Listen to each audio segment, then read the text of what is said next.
देखो ये बात सबको अच्छे तरीके से पता है कि बीजेपी के लोगों की ज्यादा कोई इज्जत है नहीं, लेकिन यार कम से कम डिबेट में पैंट तो पहन करके चले जाओ। गौरव भाटिया का एक वीडियो बहुत ज्यादा ट्रेंड कर रहा है इस टाइम पर, जहां पर गौरव भाटिया डिबेट पे पहुंच गया लेकिन पैंट पहनना भूल गया। भाई साहब, ये बीजेपी के नेशनल स्पोक्स पर्सन है। आइए जरा वीडियो को देखते हैं। आज की इस चर्चा में मेरे साथ शिवराज हैं, मेरे साथ पप्पू यादव हैं, दीपक झा हैं। जैसे ही गौरव भाटिया को रियलाइज हुआ कि उसका फ्रेम जो है थोड़ा सा ज्यादा बड़ा है, एकदम से भाई साहब ने अपना कुर्ता यहां पर सेट करना शुरू कर दिया।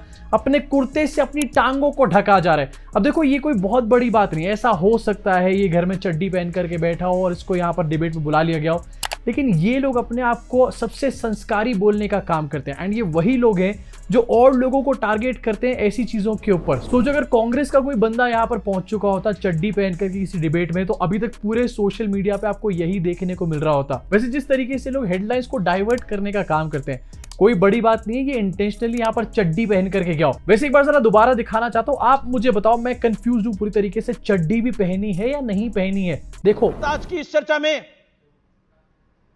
मेरे साथ शिवराज हैं, मेरे साथ पप्पू यादव हैं, दीपक झा हैं।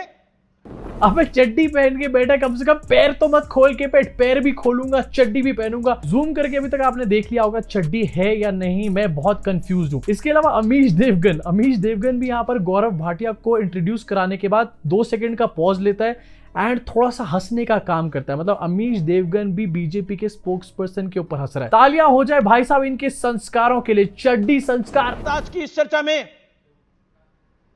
मेरे साथ शिवराज हैं, मेरे साथ पप्पू यादव हैं, दीपक झा हैं। जब फ्रेम जूम आउट होता है तो गुल्लू महाशय भी यहाँ पर हंसने का काम कर रहे हैं। और पहनो चड्डी डिबेट के अंदर। देखो यार, डिबेट्स में जाना जरूरी है एंड मैं ये बात जानता हूं कि बीजेपी इतने ज्यादा रायते फैला के रखती है कि उसको डिफेंड करना पड़ता है, लेकिन इतनी क्या जल्दी है यार कि तुम पैंट ही पहनना भूल जाओ। अब देखो नेपाल में इतना बड़ा प्रोटेस्ट हुआ और उस प्रोटेस्ट में वहां के नेताओं को तो घसीटा ही गया, लेकिन गोदी मीडिया को भी दौड़ाने का वहां पर काम किया गया। एंड इसके पीछे का रीजन क्या है? इसी तरीके की हरकतें, ये चीजें जिनको ऑन एयर होने से रोका जा सकता है, उन चीजों को भी ऑन एयर किया जाता है। इनको पता था अच्छे तरीके से कि इसकी मजाक उड़ेगी, लेकिन इनको टीआरपीस भी तो चाहिए, चाहे वो किसी के भी कॉस्ट पे आ रही हो। अब तो ये लोग बीजेपी के स्पोक्स पर्सन को ही नंगा करने पर तुले हुए हैं। इस पार्ट को यहाँ पर न्यूज 18 वाले एडिट कर सकते थे, लेकिन इसको देखकर ऐसा लग रहा है कि अब गोदी मीडिया बीजेपी को ही यूज कर रही है टीआरपीस के लिए। एंड इसका एक और एग्जांपल मैं आपको दिखाना चाहता हूँ। रूबिका लियाकत, जो कि आमतौर पर नजर आती है विपक्ष से सवाल पूछती हुई, वो बीजेपी से सवाल पूछ रही थी एक शो के अंदर। एंड एक सवाल क्या पूछा, बीजेपी के स्पोक्स पर्सन ने उनको ही आईना यहां पर दिखा दिया। BJP versus BJP perfect moment यहां पर हो चुका है। हाथ बांध कर पॉपकॉर्न जो है वो अभिजीत अय्यर जी अक्सर अपने हाथ में पॉपकॉर्न रखते हैं जब कोई इंपॉर्टेंट बात कर रहे होते, तो आप लोग क्या वो वाला पॉपकॉर्न खा रहे हैं? अगर राहुल गांधी इतने खतरनाक तरीके से कुछ कर रहे हैं, ऊपर कमेंट्स करने पहले 5 बार सोचिएगा। अच्छा, क्या कर लेंगे पॉपकॉर्न की भाषा जो है अपने पास रखिए। एक्सक्यूज मी मिस्टर शर्मा, क्या कर लेंगे आप? क्या देश को क्या कर रही है? देश के लोग पॉपकॉर्न खा रहे हैं। यहाँ पर बैठकर राहुल गांधी ये कर रहे हैं, राहुल गांधी वो कर रहे हैं, तो आप क्या कर रहे हैं? आप पॉपकॉर्न खा रहे हैं, आप क्या कर रहे हैं बताइए मुझे। सुन लीजिए, आप क्या कर रहे हैं? मैं जवाब दे रहा हूं। और धमका किसको रहे हैं? एक सवाल क्या पूछा, रूबिका लियाकत को यहाँ पर आईना दिखा दिया गया है। एंड ये इनकी रियलिटी है। पता आने वाले टाइम में यही होने वाला है। गोदी मीडिया जब प्रेशर में आके इनसे 2-3 सवाल पूछने का काम करेगी ना, इसी तरीके से उस टाइम पर गोदी मीडिया से लोग लड़ते हुए नजर आएंगे। अब ऐसे हो सकता है यहाँ पर स्क्रिप्टेड ड्रामा भी किया जा रहा हो, लेकिन किस कॉस्ट पे? बीजेपी के लोगों को अब घसीटा जा रहा है। यहाँ पर इनके कॉस्ट के ऊपर टीआरपीस बटोरी जा रही है। जनता इनका चेहरा क्लियरली समझ चुकी है। ये लोग पहले विपक्ष को बुलाते थे, उसके बाद उनसे लड़ने का काम करते थे एंड उसके बाद इनको टीआरपीस आती थी, लेकिन अब ये जनता को समझ आ चुकी है कि यार ये इनका सेट फॉर्मेट है। ये एक्चुअल में कोई डिबेट नहीं करवा रहे हैं, ये बायस डिबेट्स कर रहे हैं और सिर्फ यहाँ पर ड्रामा करने का काम कर रहे हैं। उस प्रेशर में आके अल्टीमेटली इनको बीजेपी से सवाल पूछना पड़ रहा है। अब यहाँ पर पॉपकॉर्न की बात कर रही है रूबिका भाई, लेकिन पॉपकॉर्न तो यार हमारे को यहाँ पर ग्रैब करने चाहिए, क्योंकि ये एंटरटेनमेंट तो भाई साहब देखने वाला है। राहुल गांधी ये कर रहे हैं, राहुल गांधी वो कर रहे हैं, तो आप क्या कर रहे हैं? आप पॉपकॉर्न खा रहे हैं। राहुल गांधी को डिफेंड कर रही है रूबिका लियाकत। इसको देखकर तो मुझे रोना आ जाएगा। वैसे एक बहुत बड़ी न्यूज एजेंसी है आजकल, वो भी राहुल गांधी को कुछ ज्यादा ही कवरेज देना शुरू कर चुकी है। इसका रीजन क्या है? ऐसे करना चाहिए क्या? इसी के साथ आगे बढ़ना चाहता हूँ। इसके पीछे का एक रीजन क्या हो सकता है ये भी आपको दिखाना चाहता हूँ। नेपाल के जो प्रोटेस्ट हुए उसमें जब गोदी मीडिया पहुंची तो इनका भयंकर लेवल पर विरोध हुआ। इनफैक्ट कल एक वीडियो सामने आया जहां पर रिपब्लिक टीवी के एक बंदे को मारने पीटने का भी काम किया गया है।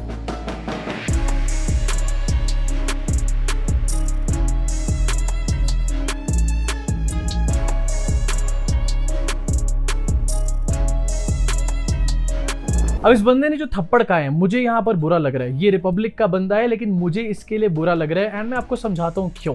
इस बंदे ने यहाँ पर थप्पड़ क्यों खाया क्यों नहीं खाया किसी को भी नहीं पता है, लेकिन गोदी मीडिया का कुछ इसी तरीके से वेलकम किया जा रहा है नेपाल के अंदर, क्योंकि गोदी मीडिया वहां पर भी जाकर ये दिखा रही है देखो मोदी जी का कैसा डंका बज रहा है। अब हो सकता है इस रिपोर्टर ने भी करने की कोशिश करी हो, लेकिन मुझे इसके लिए बुरा इसलिए लग रहा है क्योंकि कोई भी बंदा कहीं पर भी इस तरीके से जाके थप्पड़ नहीं खाना चाहेगा। इनके बॉसेस इनसे ये सब काम करवाते हैं एंड आजकल के टाइम में जॉब्स की कितनी बड़ी मुसीबत है ये तो आपको अच्छे तरीके से पता ही है।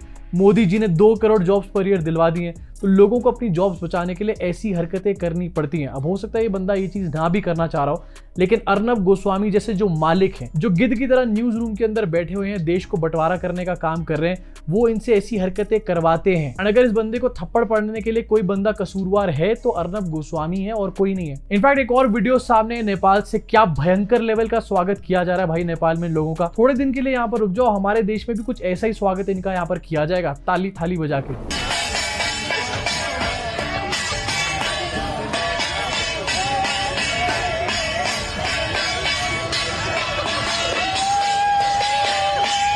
ये बंदा एक दिन पहले नेपाल में शो कर रहा था एंड ये दिखा रहा था कि देखो यहाँ पर मोदी जी का कितना बड़ा डंका बज रहा है। बाद में पता चला जो बंदा वहां पर मोदी जी को लाने की बात कर रहा था वो एक्चुअली में एक इंडियन बंदा था जो कि नेपाल में जाके एक रेस्टोरेंट में जॉब करने का काम कर रहा था। भाई साहब अगर मोदी जी इतने अच्छे हैं तो नेपाल में जाके जॉब क्यों कर रहे हो, प्लीज पहले ये समझा दो। लेकिन इसको जब यहाँ पर आइडेंटिफाई कर लिया गया नेपाल में, तो इसके पीछे किस तरीके से तालियां और थालियां बजाई जा रही है। अरे इस बंदे को तो यहाँ पर एंजॉय करना चाहिए, इसकी तारीफें करना चाहिए। ये भी नया नया गोदी कन्वर्ट हुआ है, नहीं तो ये यहाँ पर ये हेडलाइन बनाया था कि देखो नेपाल के अंदर भी मोदी जी का ताली थाली ट्रेंड फॉलो किया जा रहा है, डंका बज रहा है मोदी जी का। इनफैक्ट जर्नलिज्म किस लेवल पर पहुंच चुका है। तिहाड़ चौधरी भाई साहब अब ये शो बना रहे हैं कि मैं फोन ऐसे पकड़ता हूं तो मेरा अंगूठा जो है वो नीचे दब गया यहां से। ये मेरा मोबाइल फोन है और मैं इस मोबाइल फोन को हमेशा कुछ इस तरीके से पकड़ता हूं। ये आप अगर यहां देखेंगे तो इस तरीके से मैं इसको पकड़ कर रखता हूं और फिर बहुत समय तक अगर आपको कुछ टाइप करना है, अगर आपको इसमें कुछ देखना है तो ये इस ग्रिप के साथ मेरा मोबाइल फोन रहता है यहां।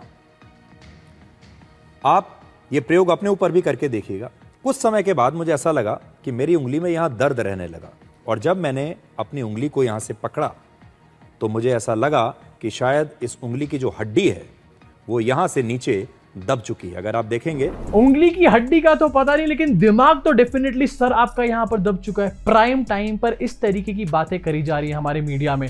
अगर इस तरीके की बातें करेंगे तो नेपाल के प्रोटेस्ट में ऐसा स्वागत तो होगा ही ना। मतलब जहां पर इस टाइम पर हमारे देश में दर्जनों सवाल है, इंडिया पाकिस्तान के साथ मैच क्यों खेल रहा है, वोट चोरी क्यों हो रही है, E20 स्कैम इथेनॉल के बारे में बात चल रही है, उसके ऊपर कोई कार्रवाई क्यों नहीं हो रही है, इन सब चीजों के ऊपर जहां पर सवाल पूछा जाना चाहिए वहां पर भाई साहब एक क्वेश्चन कर रहे हैं कि मेरी चीची उंगली थोड़ी सी नीचे दब गई है उसकी हड्डी। भाई साहब ये मोबाइल पकड़ने से ही हुई है ना, जरा पहले सोच लो। ये राइट हैंड की छोटी उंगली आप कह रहे हो नीचे दब गई हड्डी आपकी। अब देखो कितनी सारी चीजें जिसके ऊपर ये मीडिया वाले बात कर सकते हैं, जैसे कि ये वाली न्यूज आपको दिखाना चाहता हूं।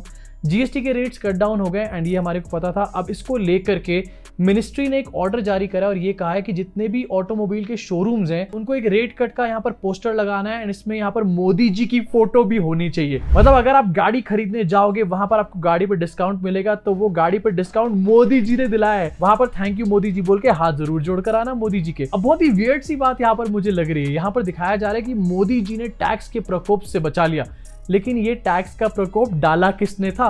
मतलब मोदी जी ने अपने ही प्रकोप से यहाँ पर बचाने का काम किया, उसके लिए मोदी जी को ही थैंक यू बोलो। भाई मेरा सर दर्द कर रहा भाई, मैं कहाँ आ गया भाई। अब देखो निर्मला सीतारमण ने टैक्स के ऊपर लगातार काफी ज्यादा बैकलैश झेला है, लेकिन जब क्रेडिट लेने की बारी आती है तो मोदी जी है ना, मोदी जी को दे दो क्रेडिट। अब ये न्यूज अपने आप में काफी ज्यादा वियर्ड है, लेकिन इससे भी वियर्ड अब मैं आपको दिखाने वाला हूँ। जहां पर एक तरफ शोरूम्स में मोदी जी की फोटो लगनी चाहिए, दूसरी तरफ दिल्ली की सीएम कह रही है कि दुर्गा पूजा के पंडाल में भी मोदी जी की फोटो लगनी चाहिए। अरे ऐसा करते हैं ना, एक काम, राम मंदिर में राम जी को हटाकर मोदी जी को ही वहां पर बिठा देते हैं, जब मोदी जी की फोटो हर जगह लगानी है तो। दुर्गा पूजा के पंडालों में भी दिन के समय आप कोई ना कोई सेवा का कोई प्रकल्प, सेवा का कोई काम आदरणीय प्रधानमंत्री जी की लंबी आयु और उनके स्वास्थ्य के लिए जरूर वहां पर उनकी तस्वीर मां के चरणों के पास लगा करके उनको आशीर्वाद जरूर दिलाइए। मोदी जी को आशीर्वाद दिलाना है तो इसलिए वहां पर उनकी फोटो लगाना है। गाड़ी के शोरूम में मोदी जी को थैंक यू बोलना है, इसलिए मोदी जी की फोटो लगाना है।